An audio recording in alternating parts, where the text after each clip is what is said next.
Un contrôleur flou est un système qui permet la commande de processus aux données imprécises formalisées par des variables linguistiques avec leurs fonctions d'appartenance.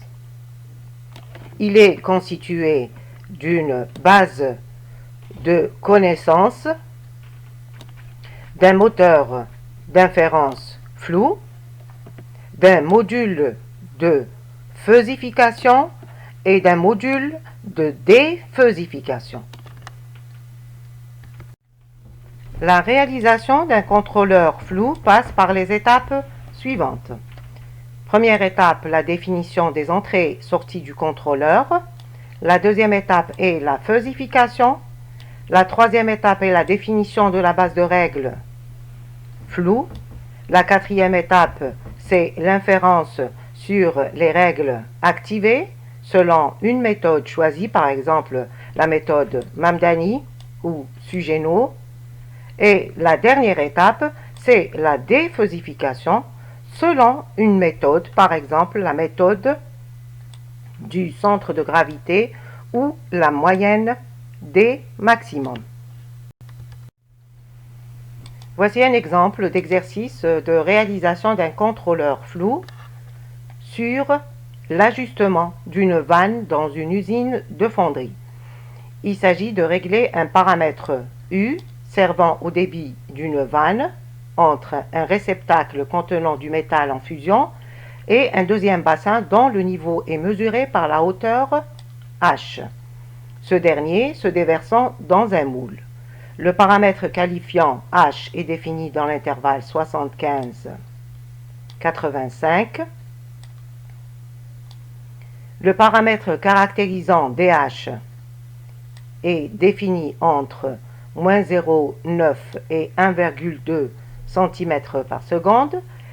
La commande U, c'est-à-dire la sortie du contrôleur, prend les valeurs entre moins 1 et 1.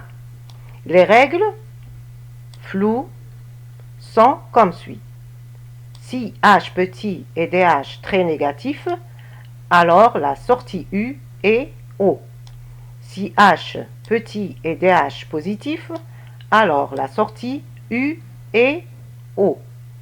Et nous avons en tout 12 règles floues.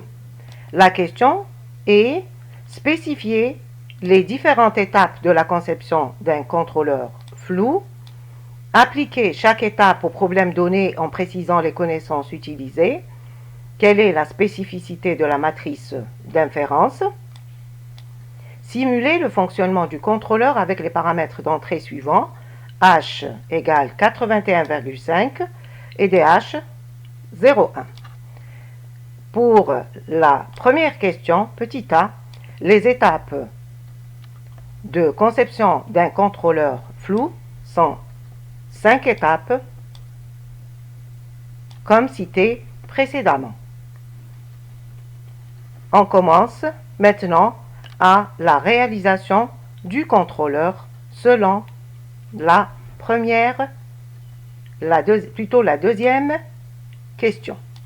Alors la première étape, c'est la définition des entrées-sorties du contrôleur. Ici, nous avons deux entrées que sont H et DH. La sortie du contrôleur et le paramètre U.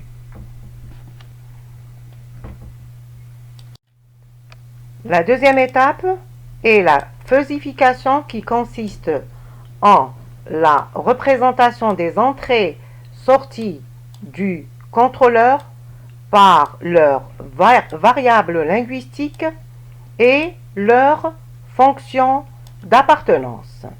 Si la variable linguistique est définie par un quadruplé, cela veut dire qu'on va la représenter par un trapèze, où le premier sommet du trapèze correspond à la première valeur du quadruplé.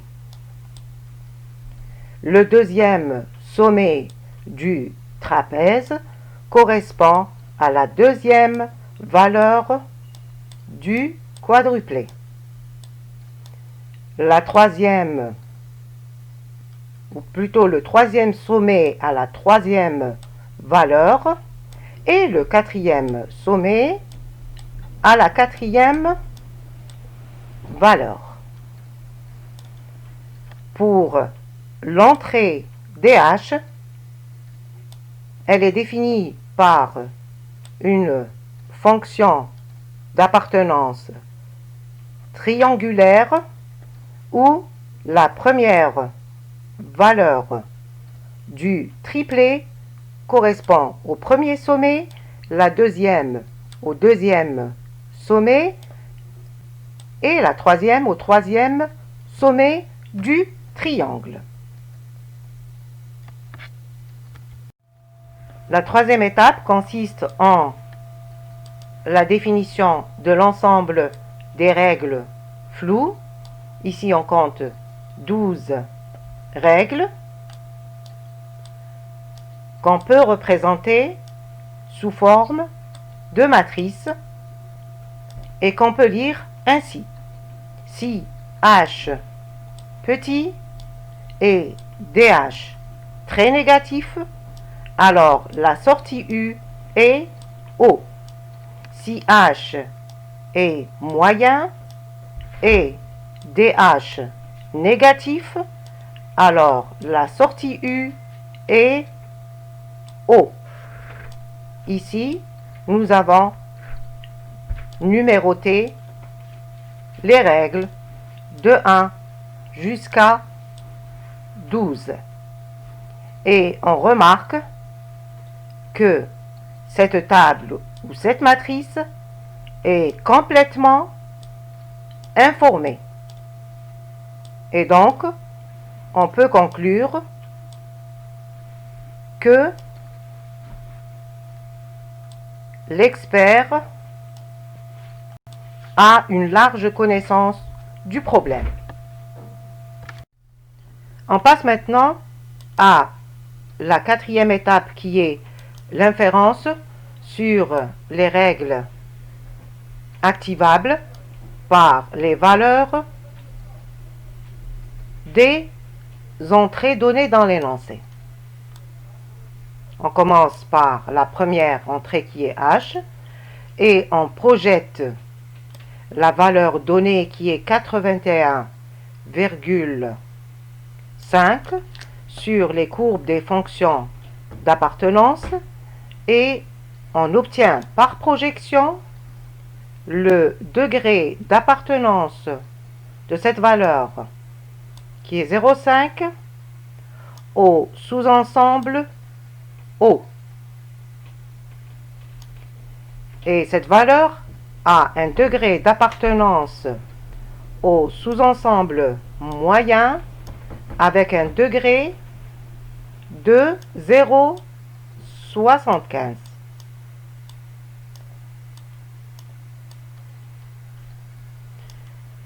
On remarque ici que la fonction d'appartenance est normalisée du moment que la plus grande valeur est égale à 1. On fait de même pour la valeur de l'entrée DH qui est 0,1, on projette et on obtient le degré 0,25 qui est le degré d'appartenance au sous-ensemble positif et 0,5 comme degré d'appartenance au sous-ensemble négatif. Et donc, d'après ces projections et les valeurs obtenues, on obtient 4 règles activables. Si H est moyen et DH négatif, alors O. Donc, nous avons la règle 6 qui est activée, la règle 7 qui est activée, la règle 10 activée et 11.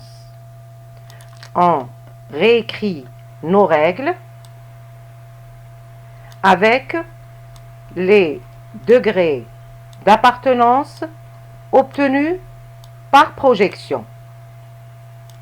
On applique les règles d'inférence de Mamdani et on choisit le degré d'appartenance de la sortie qui est le minimum entre les deux valeurs selon les règles de Mamdani.